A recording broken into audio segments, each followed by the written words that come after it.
Daf Vav Amud Beis toward the bottom. We finished off, yes, in Megillah, Daf Hashavua. We finished off, we said in our Mishnah, we're just going to review a little bit, the Mishnah on Daf Vav Amud Beis.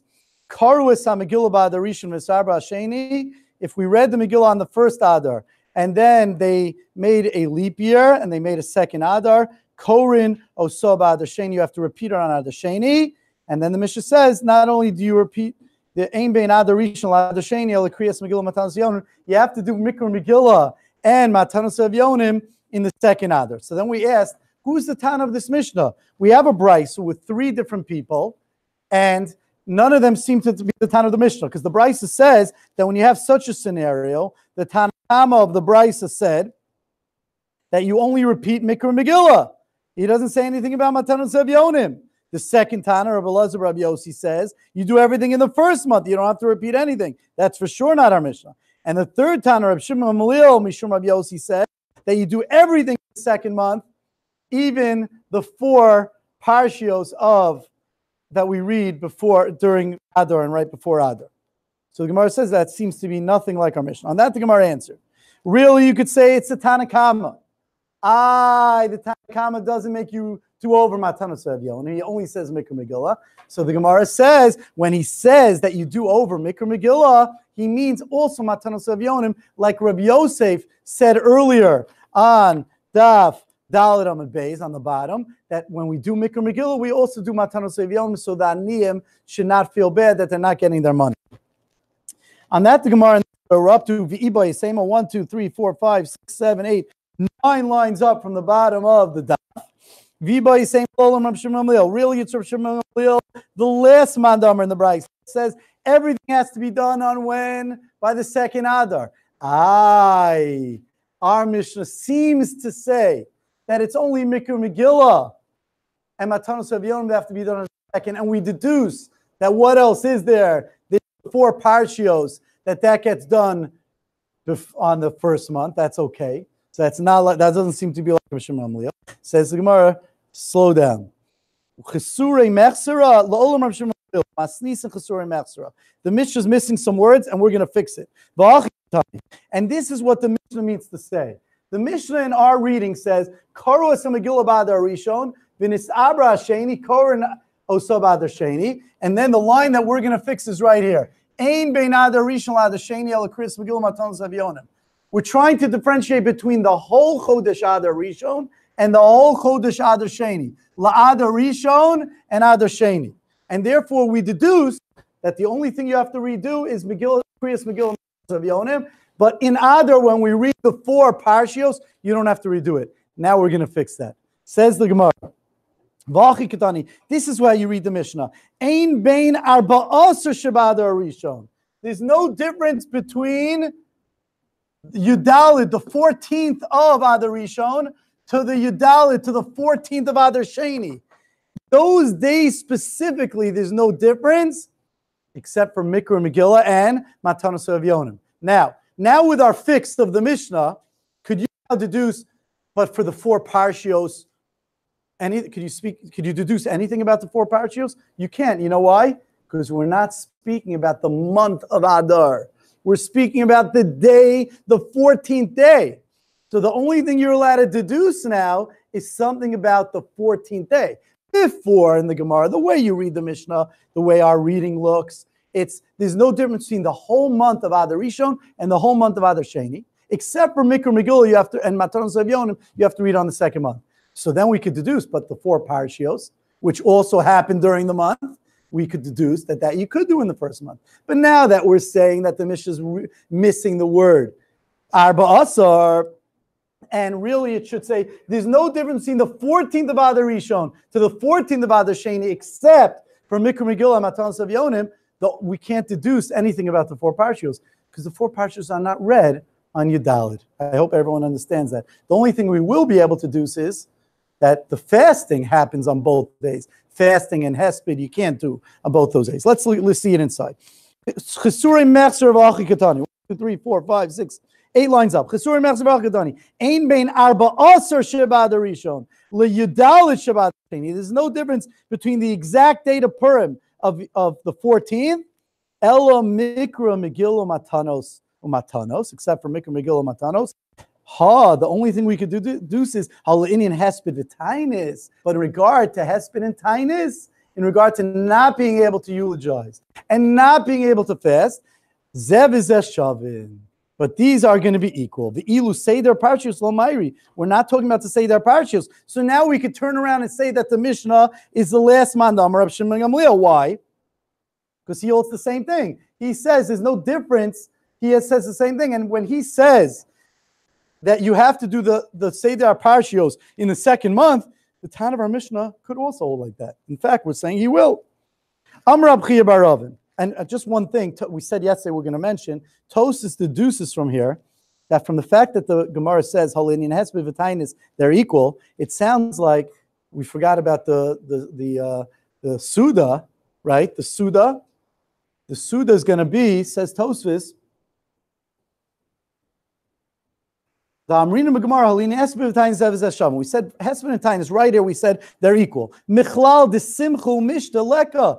That they're not, and you have to do the Simcha and Mishnah together with the Kriyas Megillah and the Matanos Avinum on the second month. Okay, beautiful. Says the Gemara, Amar Rabbi Chia bar Rav and Amar Rabbi Yochanan. Hilchazah, the halacha is Rav Shimon Gamliel, the last Tana, Shamar Mishum Rabbi Yossi, that we said in the name of Rabbi Yossi, that you do everything in the second month. Amar Rabbi Yochanan, Ushneim Ikra Echa Darshu.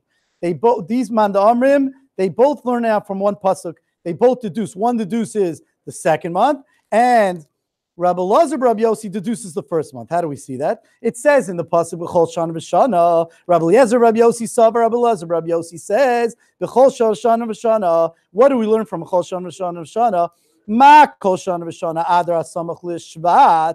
Just like every year, usually when there's only one Adar. What's the month before Adar? Shvat. We always have Shvat coming on to Adar, and then Adar. Afkan, so too here, even when there's two Adars, we do it during the first Adar. Afkan, Adar, Samach Shvat, we do it in the Adar that's close to Shvat. Rabbi Shimon Gamliel Savar, Rabbi Shimon Gamliel holds, no. But Chol Shana V'Shana, the opposite.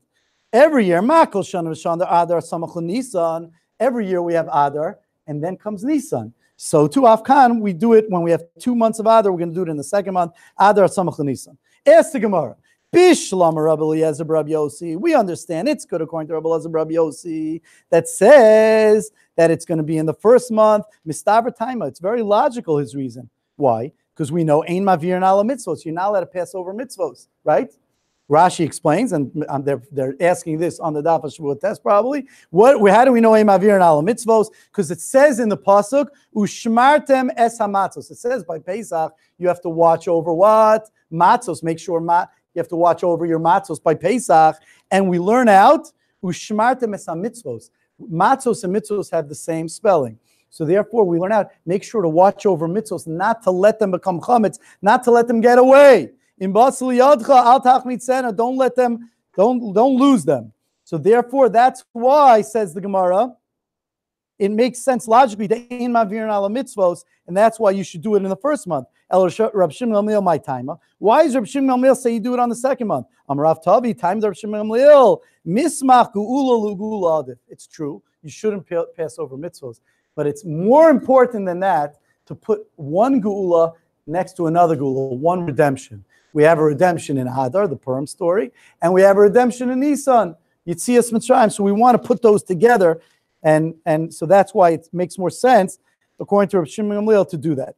Rabbi Eliezer, a different shot in Rab Shimon Gamliel, not because Mismach Gula Adif. Time Rab Shimon Gamliel, Mehachaf is from here because it says in the pasuk the Chsiv L'kaim es Igeres HaPurim Mazos HaShenis. It's an extra word Shenis, to be Makayim es Igeres HaPurim. This letter of Purim Mazos HaShenis. The second one, it's extra the word Shenis, and it tells us that you do Purim in the second month. Now, let's just take the last couple of minutes to review for the Daf Hashavua test. I'll take any ideas that you have of what those people, those holy people in Daf Hashavua who changed our lives and so many others, what questions they're going to ask on the test. So, let's look at the beginning of Daf Vav. So it says like this. We start off the Gemara on Daf Vav that Rabbi Yochanan says that when he was young, he thought Chamas was Tveria. So first of all, they might ask you, why would he have thought Chamas is Tveria? Where does the word Chamas have to do with Tveria? So Rashi, the Gemara says, Then another reason, I don't think they're going to ask about Tzipori and Kineres. I don't think so. The reason, I don't think that they'll ask Kineres, but you could say why is called Kineres? Because the fruit is sweet like the sound of a harp, of a kinri. Okay. On that, Rabbi asked, how in the world can you possibly think that Rakas is not Tveria? When a person dies in Bavel, three things could happen. Three separate things usually. Either it's a Talmid Chacham that lives in Bavel and they make a hesped in Tveria and they speak about, oh, wow, look at this Talmid Chacham that we heard about him in Rakas. So that's one Rakas case. Another case is if they bring the body, the Aron, up to Tveria. They also say, everyone in Rakas, come out and greet the great Talmid Chacham. All of us, Yoshvei Rakas, Tzu v'kibu aruga omek. And another one is that we see by Reb Zera, when Reb Zera died, there was someone who eulogized him that said, Eretz Shinur, Harav Yolda Eretz Yolda, that Reb Zera was born in Bavel, but he grew up in Eretz Tzvi, in Eretz Yisrael. Oina lo amra Rakas. Woe to us, to her, says Rakas, that we lost Reb Zera. So we see that we call it Rakas. So therefore, Rava says that really Chamas is Chamegra, Rakas is Tveria, and we go back to that.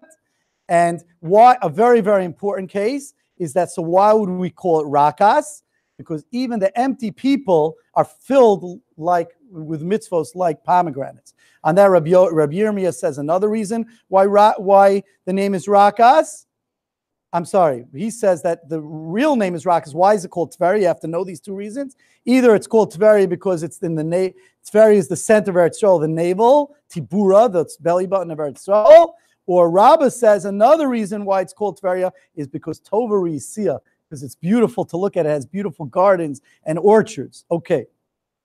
Next question on the Daf Hashavua test, if we were writing it.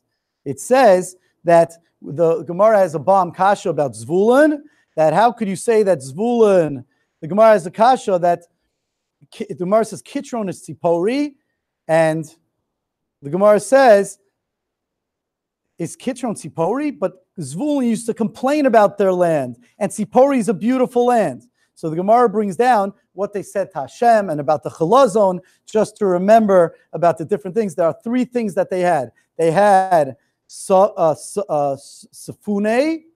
they had chashva things, Tmune, things in the ground hidden, the tuna fish. The Sfune, the chashva things was the Chalazon, the tuna fish was the Tamune, and the Chol was the glass. And they asked Hashem, how are we going to know that people aren't going to steal from us? Hashem said, because otherwise it won't work. The Chalazon is not going to give the dye, and the sand is not going to give the glass. We didn't know what's going to happen with the tuna. We didn't know about that. And then we spoke about, so why did they complain? They couldn't have complained because of Zavas Chol Dvash, because they had tremendous Zavas Chol Dvash. They might ask on the test, what's this Zavas Chol Dvash? What is it? It's land flowing milk and honey? What?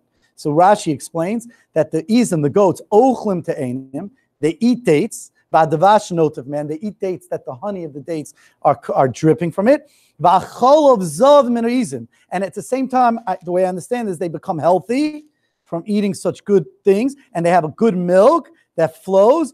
V'nasim kiminachol, and it flows out like milk and honey. One more minute. Let's try to get another question or two out there. And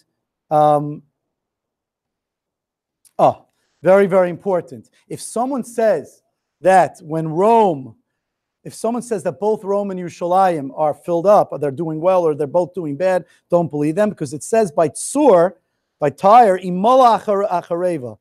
It says that I am filled with their destruction. When Yerushalayim was destroyed, I became filled. So you see, before that, Tsur was not filled, and Yerushalayim was filled. So they're all different. And another pasuk that we learn it from is from this week's parasha, Ulaom Milaom Yamatz, that one kingdom will be stronger than the other kingdom. Every time they're going to be different. Let me just see if there's anything that I could tell you quickly on the second page.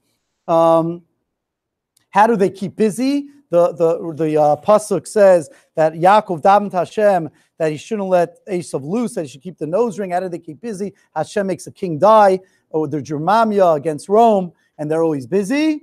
And then we spoke about Yogati Umatsasi, that Gemara that you should, when it comes to Divrei Torah, you should only work is what gets you to be successful. Oh, very important. And then we end, 10 seconds. We had a kasha. Rabbi Yitzchak had said, if you see a Rasha that's doing well, don't fight with him. And we had a kasha. We learned, Rabbi Yochanan, that you could fight with him. So we had three answers to that question. Either it means, don't, if you're three answers. What's the three answers? One's in regard to Mili Didei, personal matters, don't fight with him, but spiritual matters you could. A second answer is that they're both personal matters, but a tzaddik gomer could fight. And a third shot is that that you shouldn't fight, even if you're a tzaddik gomer, if he has good luck, not luck, but that if we see that he's having good fortune, that specifically don't fight with him. Have a wonderful and fortunate rest of your day and do well on the test.